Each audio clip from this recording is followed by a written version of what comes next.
Praise the lord. అందరికీ ప్రభు అయిన యేసు వందనాలు. sometimes God will not answer your prayers. కొన్నిసార్లు ఎంత ప్రార్థన చేసినా, ఎంత దేవుని సన్నిధిలో గోజాడినా, ఎంతగా దేవుణ్ణి స్తుతించినా కొన్ని సమస్యలకు పరిష్కారం మనకు దొరకదు. ఇక నా పరిస్థితి ఇంతేనేమో, లేకపోతే నా పట్ల దేవుని చిత్తం ఇదేనేమో, లేకపోతే దేవుడు ఈ యొక్క విషయాన్ని నా గతములో నేను చేసిన తప్పులను బట్టి నాకు శిక్షగా వేశాడేమో, అందుకే ఇంతగా ప్రార్థించినను దానికి జవాబు దొరకట్లేదని కొన్నిసార్లు మనం నిరుత్సాహపడతాము.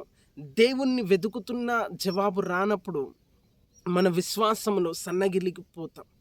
అయితే దేవుని యొద్ద నుంచి సమాధానం రానప్పుడు మనం చేయవలసింది ఏంటంటే మౌనముగా ఉండి దేవుని స్తుతించాలి. ఎందుకు మౌనంగా ఉండాలంటే, ఎందుకు దేవునికి స్తుతించాలి? ఆయన యొద్ద నుంచి సమాధానం రాకపోయినప్పటికీ ఎందుకు దేవుని స్తుతించాలి అని అంటే, భక్తుడైన దావీదు ఈ విధంగా అంటాడు, నేను యెహోవాను సన్నుతించెదను, నా ప్రాణమా ఆయన చేసిన మేలులను, ఆయన చేసిన ఉపకారములను ఎన్నటికిని మరువకుము. నీ ప్రార్థనకు జవాబు రావట్లేదా? నువ్వు ఎంత ప్రార్థించినా నీ ప్రార్థనకు దేవుడు చెవియొగ్గడం లేదు అని నీకు అనిపిస్తుందా? దేవుడు నిన్ను విడిచిపెట్టేశాడు అన్న అనుభవంలోకి వెళ్ళిపోయినావా? ఎంత ప్రార్థన చేసినా నాకు ఏ సూచన కనబడట్లేదు అంటున్నావా? ఈ వాక్యం నీ కొరకే. అప్పుడు నువ్వు చేయాల్సింది ఏంటంటే, నా ప్రాణమా ఆయనను సన్నుతించుము, ఆయన ఉపకారములను మరువకుము, ఆయన చేసిన ఏ ఉపకారమును మరువకుము. నీకు జవాబు రానప్పుడు ఏం చేయాలంటే, ఆయన నీకు గత కాలములో చేసిన మేలులను, ఉపకారములను, అద్భుతములను తలంచుకొని ఆయనను స్తుతించాలి. అది గొప్ప తాళపు చెవి.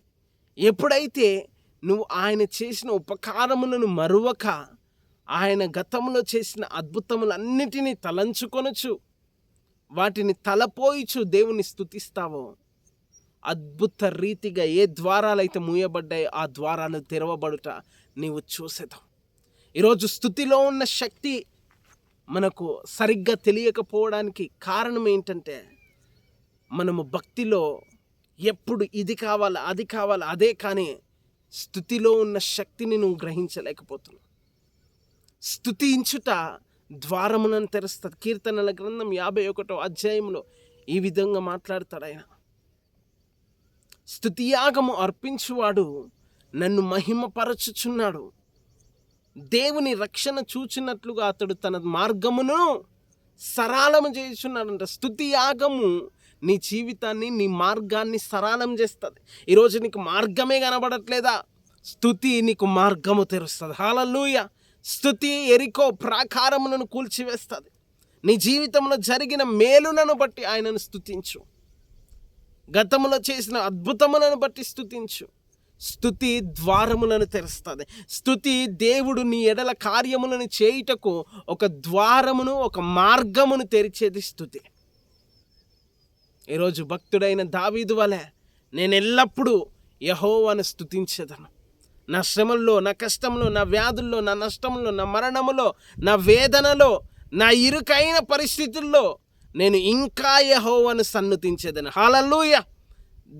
That praise will open the doors. Brother, నేను స్తుతించుచున్నాను, అయినప్పటికీ నేను చూడలేదంట, మరి ఎక్కువగా స్తుతించు. Hallelujah. God will open the doors through that praise. Amen. దేవుడు మీకు ద్వారము తెరచును గాక. దేవుడు ఘనమైన కార్యము మీ జీవితంలో జరిగించును గాక. ఆమేన్. God bless you.